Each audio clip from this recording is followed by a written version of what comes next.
gratifying to see all the people in the room today for this subject. Kudos to Meg and Seagrant for drawing the attention to the issue. The last night's forum was equally well attended. I've been doing this. I've been on the Ocean Acidification Roadshow with Dick Feely for a number of years now, and often the room is 10 or 20 people. So it's really great to see this much interest growing in the issue. So what I want to do here with the opening remarks is just share from our perspective what the shellfish growers have been dealing with here in the Pacific Northwest over the past 5 or 6 years, and challenges that we've been having with our oyster seed production in particular. So when we first started seeing some seed failures, the focus was on Rubio tubiaceae, a naturally occurring marine bacteria that causes mortalities in the oysters. And it was prevalent in the hatcheries and in the wild, abundant, and we were seeing failures both in the natural sets in Willapa Bay. So Willapa in southwest Washington is one of our major growing areas for the industry. Over 60% of the oysters on the west coast come out of Willapa Bay. And the Pacific oyster is a non-native species, but that's one of the areas that's naturalized. Generally, historically, been produced natural reproduction to supply seed. That seed set has failed since 2005, and this year there was a dabble of a set this year, really nothing significant. So between the natural set failures and the hatchery and the initial focus on tubiaceae, the effort was to try to deal with that tubiaceae. Filters were added to the Whiskey Creek hatchery to address that. A lot of effort and funding put into that, only to find out that the larvae were still dying because they got the tubiaceae out of the water. So that's when we realized there was something else going on with the seawater chemistry that was causing those mortalities. And it was about that same time that Dick Feely came on the scene for us and was our keynote speaker at the Shellfish Farms Conference. I think that was in 2008. And I missed his talk. We got there just after and walked into a room full of very long faces. And I was trying to understand what had just happened. People had just heard Dick's talk and realized that what was likely causing the seed mortality was a problem way beyond their control and related to carbon emissions. And oh, by the way, Dick told us all that water that's coming up in these upcoming events on the coast is 50 years old. So even if we can convince the world to change their carbon emission policies, we've got 50 more years that are coming our way. It's going to get better.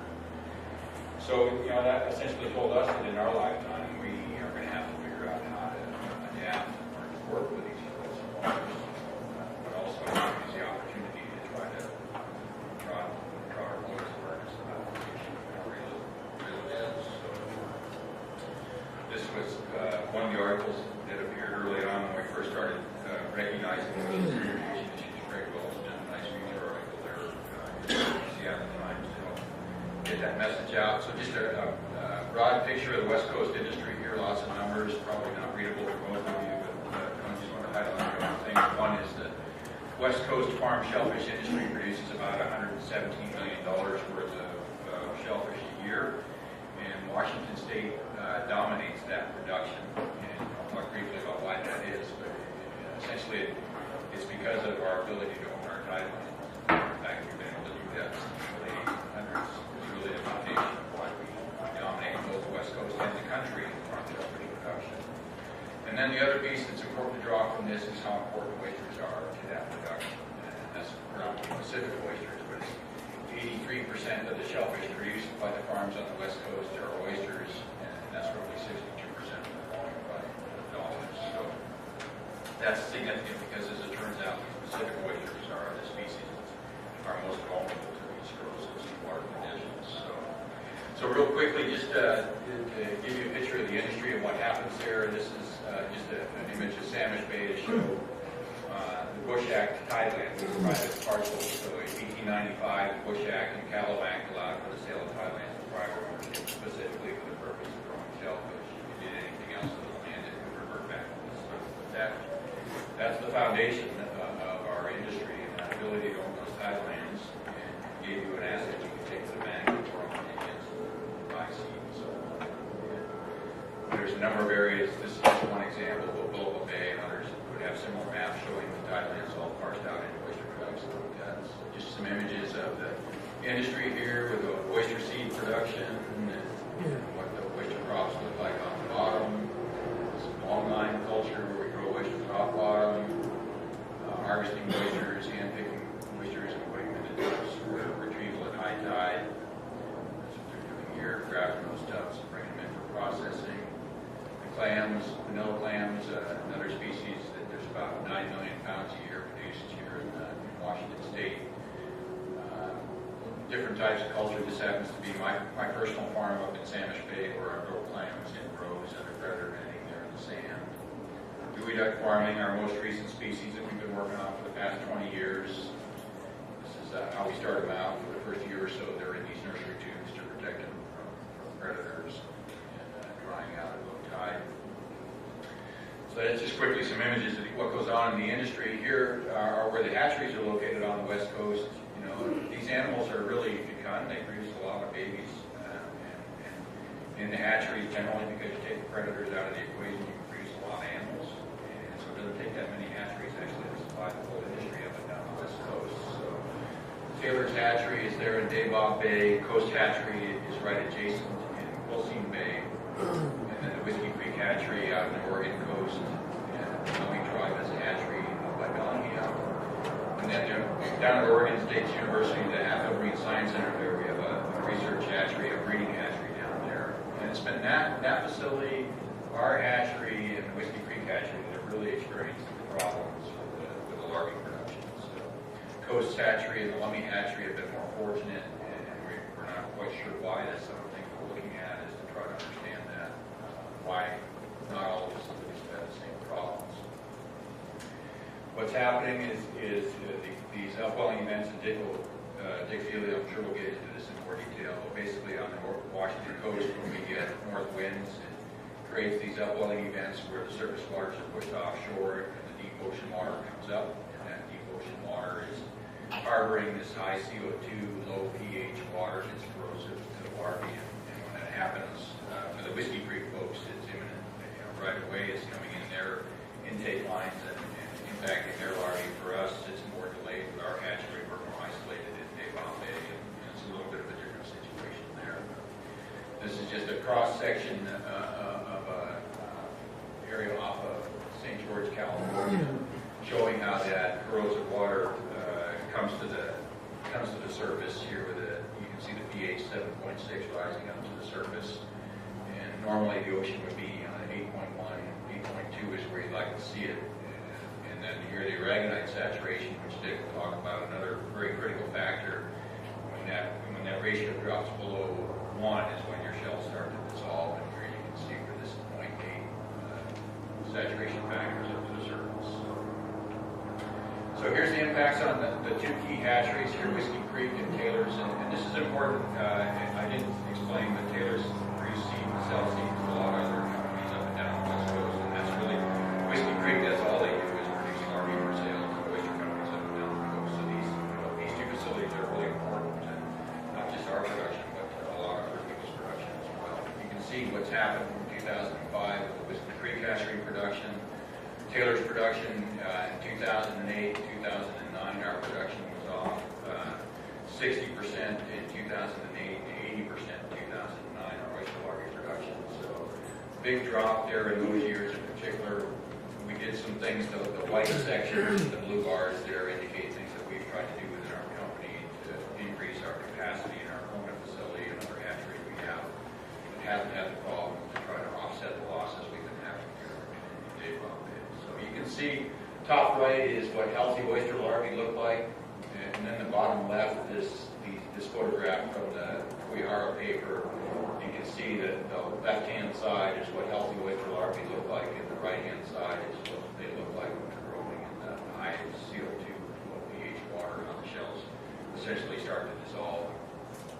And that's what's going on. The oysters are still growing their shells. It's just that it's dissolving faster than they can grow it. They eventually lose that race and perish. So for us, it's been a story of panic and adaptation as this hit us. And so we obviously ramped up our efforts on research and monitoring and our stock hatchery, and as I mentioned, expanded our ability there in Kona to produce larvae where we haven't seen the same problems. We've learned through this process that the early life stages are particularly vulnerable. So the first 2 or 3 days of the oyster's life, it uses amorphous calcium carbonate. So there's essentially 3 different types of calcium carbonate the oysters use to build their shells. The first 2 or 3 days, it's amorphous calcium carbonate dissolved very readily, and it transitions to aragonite that is also pretty soluble but not as bad as the amorphous. And then as they metamorphose, they transition to the calcite, which is quite a bit hardier. So if we can get them to that metamorpho stage, then as juvenile seed, we're kind of home free, at least for now, until the oceans get worse. So that's really been our focus, is those early life stages for the larvae, and work through that. The monitoring that we've been able to do has helped us dodge the problems. So this is a graph from Whiskey Creek, and when they have the upwelling events and that corrosive water's coming in, they don't spawn, and when they've got periods of south wind, they spawn like crazy. And basically with the monitoring, they know when the wind changes from the south to the north, they've got about a 24-hour period before that corrosive water's on them. And so they try to work around that, and with that monitoring, they've been able to increase their production and get back up, not to 100% by any means, but certainly stay in business, which has been really key for the West Coast industry. The natural sets and willow-pie, I mentioned how those have failed as well. This is a graph of the data back to 1942 of the natural recruitment events there in Willowville Bay. Alan Trimble, I know he's here in the audience somewhere today. He's done a lot of work looking at this factor, and you can see, it's a non-native oyster, so it takes some unique weather conditions for it to reproduce and larvae to develop, and we don't get those every year by any means. So there's been breaks in the oyster larvae production throughout history, but it's somewhat unprecedented to have as many years as we've had here recently, and it's certainly gotten us to looking at what's causing it. We've always understood it to be weather related. Weather or water, they're not going to spawn and survive.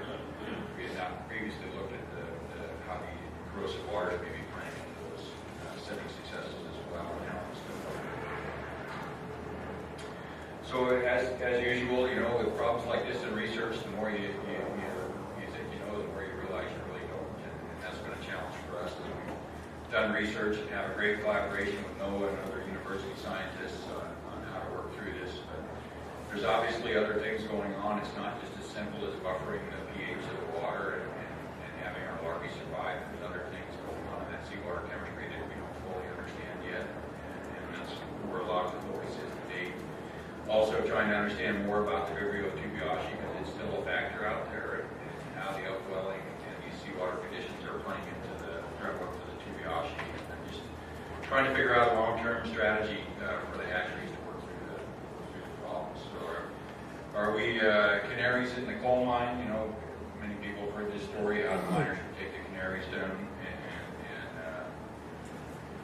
to test for dangerous levels of carbon dioxide. Hopefully the canaries perish first before the miners. And we'd like to think that maybe our situation with the oyster larvae is that for the rest of the seafood industry and those that are looking at marine life in the oceans. This is, I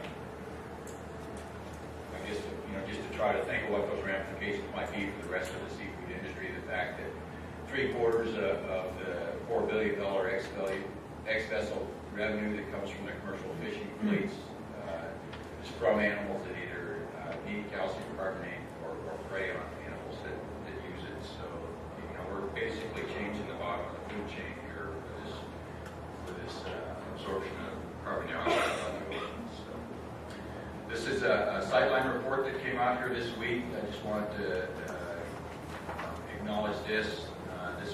This is a great report. I'll leave this up actually right now. Let you copy down that website. I encourage you to look. Jennifer Einstein there with Sightline